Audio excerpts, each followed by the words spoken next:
All right, everybody, welcome back. You are joining us for another deep dive, and today we are tackling a topic that I think a lot of you can relate to.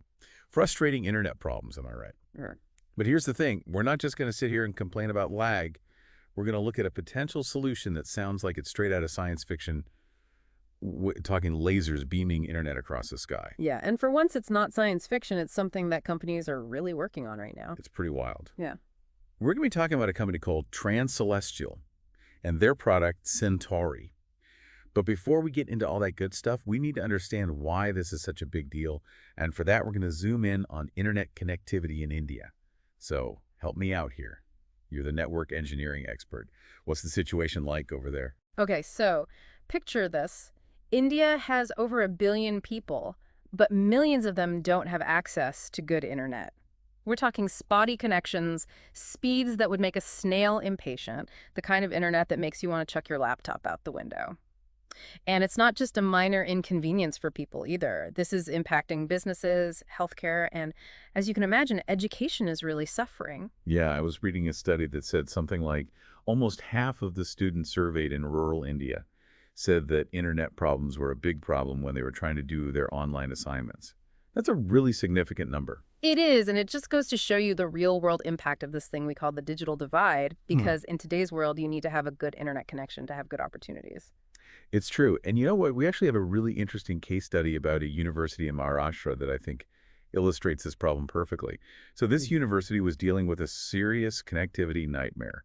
They're located in a hilly area, and their fiber optic infrastructure was, well, let's just say it was very outdated. Yeah, and anyone who's dealt with those traditional fiber optic cables knows that while they're great when they work, they can be a real pain to install and maintain, particularly in difficult terrain like that. Oh, this article did not hold back. Yeah. They straight up said that the university's fiber connection was at least 15 years old. Upgrading that thing would have been a logistical nightmare. Yeah. So expensive, incredibly disruptive, basically a worst-case scenario. They needed a solution, and they needed it fast. Enter our laser-wielding heroes at Transcelestial. You know, I gotta hand it to them. It's a pretty ingenious solution. They've developed this Centauri system that transmits data wirelessly using lasers. And we're not talking about your everyday laser pointers here. These are highly focused beams of light that create an invisible data pipeline through the air. Okay, so instead of digging trenches and burying cables, they're shooting the internet through the sky. I told you it was like something out of a sci-fi movie. Okay, I have to know, how did this work for the university? Walk me through it. So they started by connecting 2 buildings, the admin building and one of the dorms, using Centauri as a dedicated high-speed link. Got it. So how long did it take to set up this laser link? I'm picturing weeks of construction teams of engineers working around the clock. Not even close. According to the article, the whole system was up and running within hours after just a week of prepping the site. That's crazy fast when you compare it to how long it normally takes to install fiber optic cables. Hours. That's incredible. Okay, but speed isn't everything, right? Did Centauri actually deliver? Like, did they actually get reliable high-speed internet? Oh yeah, for sure. The article said that Centauri gave them a solid 10 Gbps connection, and it even held up when their old fiber connection was on the fritz. Okay, so you said 10 Gbps. For the non-techies listening, can you break that down for us? What does that actually mean in the real world? Think of it this way. 10 Gbps means you could download like an entire HD movie in just a few seconds. For a university campus, that kind of bandwidth is a game changer. I mean, we're talking about video lectures without any buffering, students being able to do research without any lag, and no more all-nighters just to upload an assignment. I can already hear students everywhere celebrating that. But you know what I'm thinking? This university, they were only using Centauri to connect a couple of buildings. The article mentioned that they were thinking about expanding it to other parts of the campus, too. This feels like the beginning of something much bigger, don't you think? 100%. Imagine if this technology was everywhere, all over India, or even the whole world.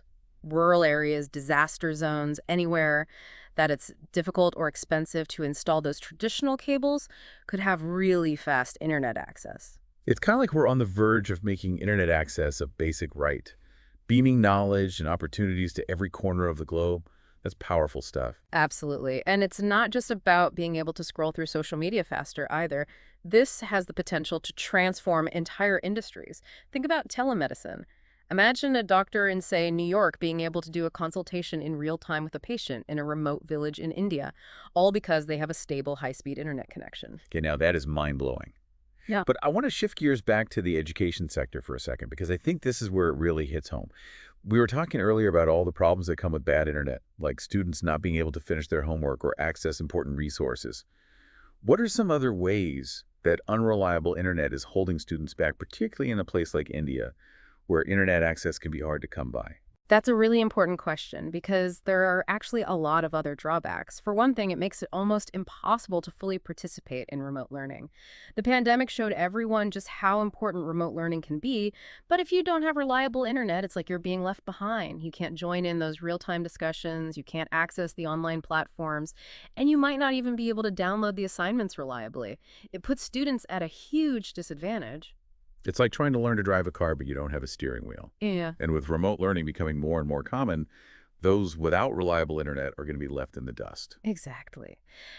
And that leads me to another big problem, a lack of digital literacy. It's a digital world we live in these days.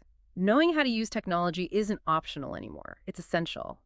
But if you're constantly struggling with a bad internet connection, you're not going to be out there exploring or experimenting or developing those really important digital skills. Those skills are becoming crucial in just about every field. It's not just about being able to find information. It's about having the skills to navigate the entire digital world, which is just as important as traditional literacy in this day and age. Exactly. And I think it's important not to overlook the psychological impact that unreliable internet has on students, too. Imagine constantly feeling frustrated, feeling like you're falling behind, unable to keep up with your peers, all because your internet is holding you back. It can really take a toll on a student's confidence and motivation, and ultimately it can discourage them from pursuing their full potential. It's like being stuck in the slow lane while everyone else is cruising down the information superhighway. It creates this sense of unfairness, and it can be really disheartening, especially for students who are already up against so many other challenges. That's right.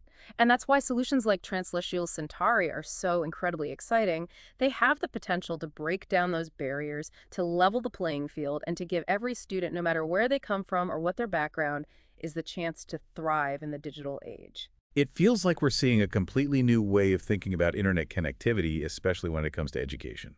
We are. For decades, we've been relying on those physical cables and traditional infrastructure, which can be expensive and time-consuming to put in place and often end up leaving entire communities behind.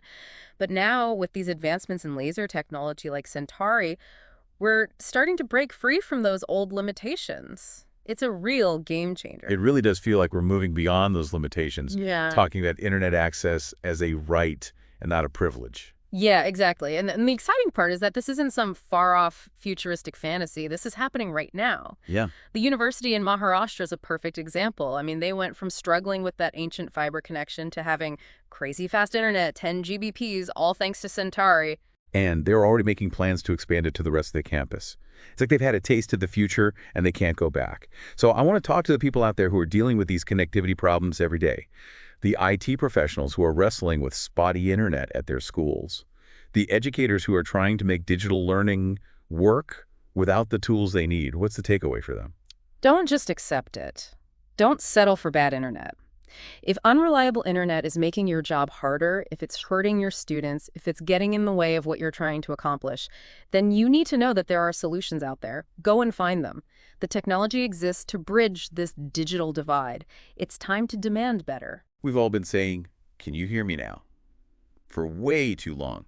It's time for clear connections for everyone. And if any of this has resonated with you, we're going to have a link to Transcelestial's website in the show notes. Go check it out, see what they're all about. But before we wrap up, I want to leave you with this thought.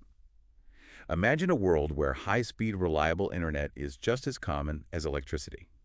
How would that change things? How would it transform the way we learn? What amazing new inventions, what incredible connections would suddenly be possible? That's the question that keeps me going, and it's a future I'm really excited to be a part of. Me too. Thanks for joining us on this deep dive into the future of connectivity. We'll see you next time.